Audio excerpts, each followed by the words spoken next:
Hello everyone, my name is William Amzalag and I want to welcome you to our 9th episode of Jeunesse Longevity TV. Jeunesse, we are redefining youth.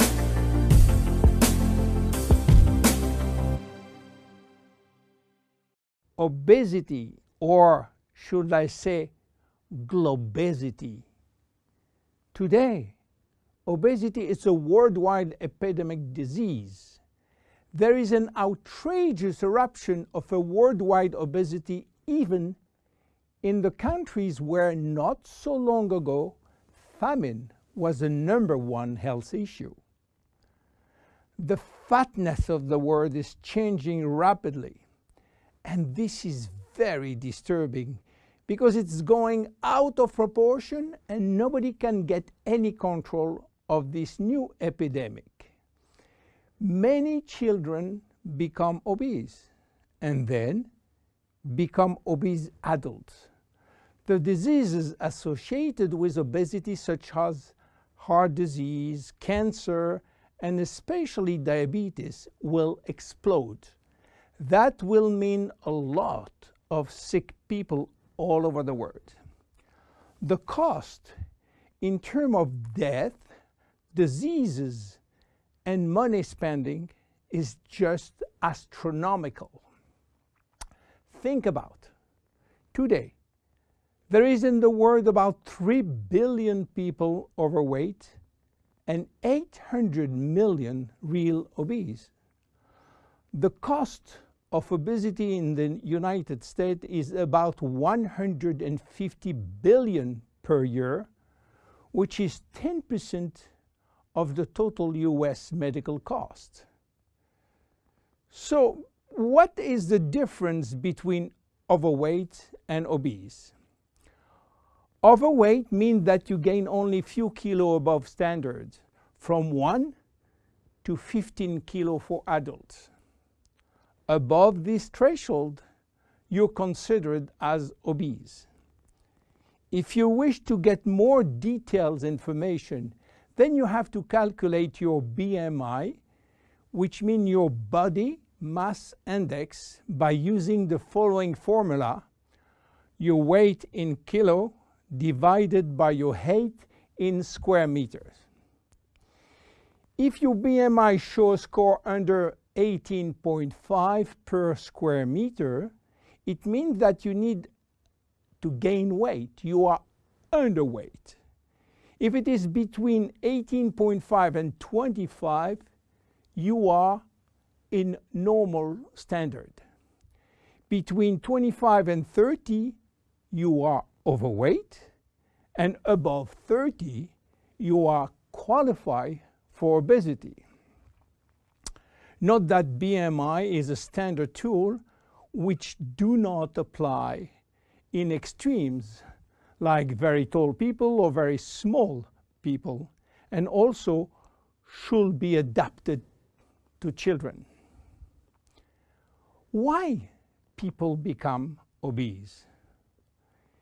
It is very simple in theory, but become more complicated when we reach fat metabolism.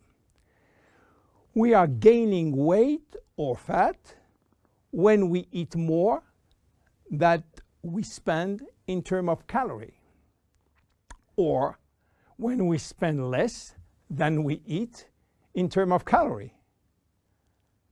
So how do we get energy? The body will get energy only from the food, knowing that 1 gram of carbohydrate will release 4 calories, same for proteins, but 1 gram of fat will release 9 calories. So all depends on how much you eat and what kind of food you eat. If the food is rich in fat or in protein or in sugars. Now, how do we spend energy? There are 3 ways to spend energy. The first one is what we call basal metabolism, which is the necessary energy required to get our body working and all our million of chemical reaction working and working properly. This requires approximately 1 calorie per kilo and per hour. So if you weigh 60 kilo, you will spend in 24 hours 60 multiplied by 24 equal 1,440 calories per day. And this is good news because you have no control on that. The second spending is the necessary energy to fight against heat or cold. And these depend on the environment and the way that you are protected against heat or cold. It is called thermogenesis. And again, you have little control on that. The third one is the energy required to move your body, and that is entirely up to you. This is to say that physical activity is the only controllable way to spend energy. We will see later that this very simple way of gaining or losing weight is influenced by many, many other factors, and especially the control of fat metabolism by a sophisticated group of hormones. So why such epidemic? To understand, we have to go back 20,000 years ago. As surprising that it can be, our genes have not changed for the last 20,000 years. At this time, life for humans was quite difficult. In fact, life was based on food availability, and food was really available only during spring and summer. The rest of the time, no food, almost famine. Our genes has to adapt and to work in accordance with this alternance of abundance and famine, and they create a kind of energy storage. The fat cell was born. This cell has the capacity to storage all kinds of energy derived from fat, from carbohydrates, and even proteins. It can increase 50-fold its size and retain energy in the form of triglycerides. Because of uncertainty of food availability, our genes were oriented toward the saving mode, which means that every time we eat, all the energy coming from the food was oriented in the storage facility. What happened 20,000 years later? Our genes are still oriented towards saving mode, but there is no more famine. On the contrary, the new society offers an extreme abundance of food rich in calories, and that all over the year. And guess what happened? Everything is going first in storage. And once in storage, it is very difficult to get out. You understand now why it is very difficult today not to gain weight or fat. But there is another factor. 20,000 years ago, in order to bring food at home, men were hunting, fishing, or climbing trees to get fruits. And that was a huge energy spending mode. Today, with a new technology created for lifting heavy items or escalator or elevator, we reduce drastically our energy spending. You understand now why it is so easy to gain weight or fat. What are the consequences of obesity in terms of health and longevity?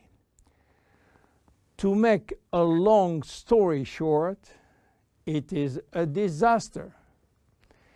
Being and staying obese will lead to a long list of chronic diseases, including cardiovascular disease, diabetes, cancer, metabolic syndrome, and consequently a drastic shortening of life. That will not account for the uncomfortable physical, emotional, and mental consequences of being heavy for ourselves and for our relationship. In terms of aging, obesity is shortening telomeres, increasing DNA damage, and reducing stem cell pool. So what to do for reducing obesity? Obviously, it is quite difficult considering the worldwide effort of the medical community with so small results. Health authorities are repeatedly organizing campaigns to inform people about the consequences of eating too much sugar or fat or the lack of exercise. But the food industry until now do not help and still putting on the market food rich in bad sugar and bad fat. The first step is to be convinced that improving your lifestyle, which means improving your nutrition, your physical activity, managing your stress and your emotion, in order to stop impulsive eating, will be a very good action to preserve your life and your longevity. The second step will be to use specific food supplements to help managing your fat metabolism and rebuild the muscles that you lose when lacking exercise. This is why Jeunesse decided to create a new line of product specially designed to counteract craving, to help fat metabolism, and to reduce muscle loss. Be with us in our next episode dedicated to the Zen Body line. My name is William Amzalag, and I will see you on our next episode. Thank you.